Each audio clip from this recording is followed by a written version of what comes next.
Welcome to BeFM Drama, where we turn great works of English literature into gripping radio. I'm your host, Joshua Cornwell, and this week we're departing from the case files of Arthur Conan Doyle's Sherlock Holmes to take a horrifying dive into two of the most memorable short stories of the American writer Edgar Allan Poe, who made a profound impression on the literary world over the course of his short life with his often profoundly disturbing tales of mystery, horror, and the macabre. Earlier this week, we brought you The Black Cat, a horrifying tale of madness and murder. And today we're bringing you part one in a two-part adaptation of The Cask of Amontillado. The setting may have changed to a city somewhere in Italy in the 18th or 17th century. It isn't really clear where, and it doesn't matter for this tale. What matters is that our narrator is once again a mad and vengeful man, and that he's decided, for some unstated offense, some perhaps imagined slight, that his friend Fortunato must die. It is carnival this night. The streets are filled with revelers and with wine, and our narrator has planned his murder well.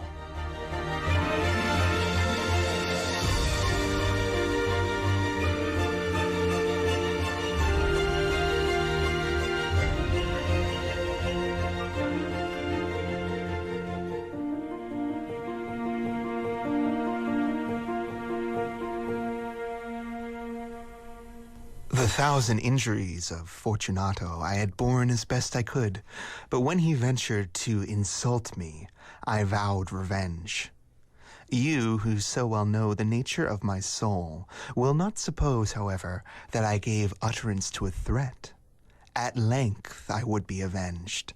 This was a point definitively settled, but the very definitiveness with which it was resolved precluded the idea of risk. I must not only punish, but punish with impunity. A wrong is unredressed when retribution overtakes its redresser.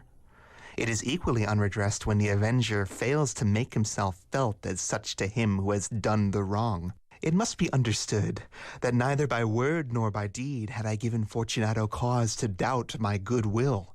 I continued, as was my wont, to smile in his face, and he did not perceive that my smile now was at the thought of his immolation. He had a weak point, this Fortunato, although in other regards he was a man to be respected and even feared. He prided himself on his connoisseurship in wine. Few Italians have the true virtuoso spirit. For the most part, their enthusiasm is adopted to suit the time and opportunity, to practice imposture upon the British and Austrian millionaires. In painting and in gemmery, Fortunato, like his countrymen, was a quack, but in the matter of old wines he was sincere. In this respect, I did not offer him materially. I was skillful in the Italian vintages myself, and bought largely whenever I could. It was about dusk one evening during the supreme madness of the carnival season that I encountered my friend. He accosted me with excessive warmth, for he had been drinking much. The man wore motley. He had on a tight-fitting, party-striped dress, and his head was surmounted by the conical cap and bells. I was so pleased to see him that I thought I should never have done wringing his hand. I said to him, "My dear Fortunato, you are luckily met. How remarkably well you are looking today. But I have received a pipe of what passes for Amontillado, and I have my doubts." How? Amontillado? A pipe? Impossible. And in the middle of the carnival? I have my doubts, and I was silly enough to pay the full Amontillado price without consulting you in the matter.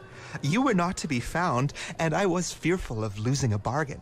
Amontillado! I have my doubts. Amontillado!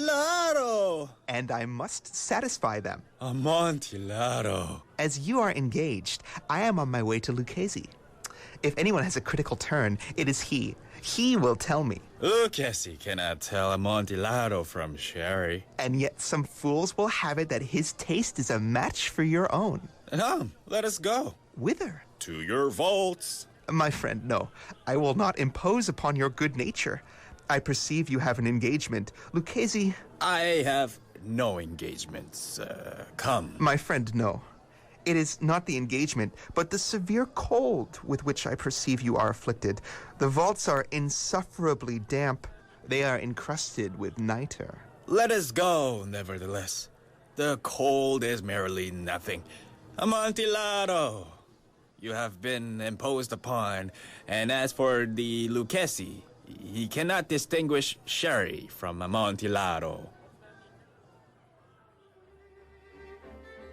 Thus speaking, Fortunato possessed himself of my arm.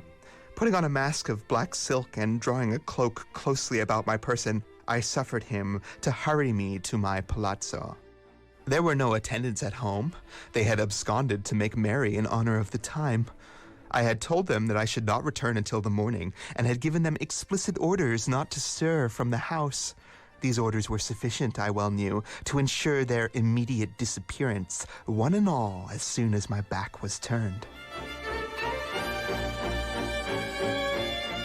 I took from their sconces 2 torches, and giving one to Fortunato, bowed him through several suites of rooms to the archway which led into the vaults.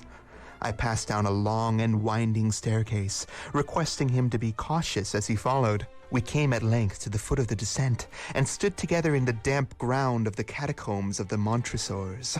The gait of my friend was unsteady, and the bells upon his cap jingled as he strode. The pipe!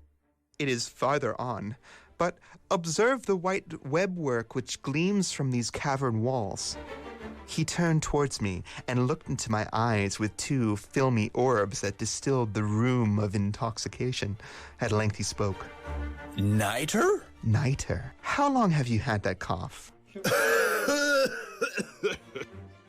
My poor friend found it impossible to reply for many minutes. At last he spoke. It is nothing. Come, we will go back. Your health is precious. You are rich, respected, admired, beloved. You are happy, as once I was. You are a man to be missed. For me, it is no matter. We will go back. You will be ill, and I cannot be responsible. Besides, there is Lucchesi. Enough. The cough is a mere nothing. It'll not kill me. I shall not die of a cough. True, and indeed, I had no intention of alarming you unnecessarily. But you should use all proper caution. A draught of this Medoc will defend you from the damps. Here I knocked off the neck of a bottle which I drew from a long row of its fellows that lay upon the mold. I presented him the wine. Drink. He raised it to his lips with a leer. He paused and nodded to me familiarly, while his bells jingled. I drink to the buried dead that repose around us. And I to your long life. He again took my arm, and we proceeded. These vaults are extensive. The Montresors were a great and numerous family. I forget your coat of arms. A huge human foot of gold in a field of blue. The foot crushes a serpent rampant whose fangs are embedded in its heel. And the motto? Nemo me impune lacessit. No one provokes me with impunity. Good. The wine sparkled in his eyes and the bells jingled. My own fancy grew warm with the Medoc. We had passed through the walls of piled bones, with casks and puncheons intermingling, into the inmost recesses of the catacombs.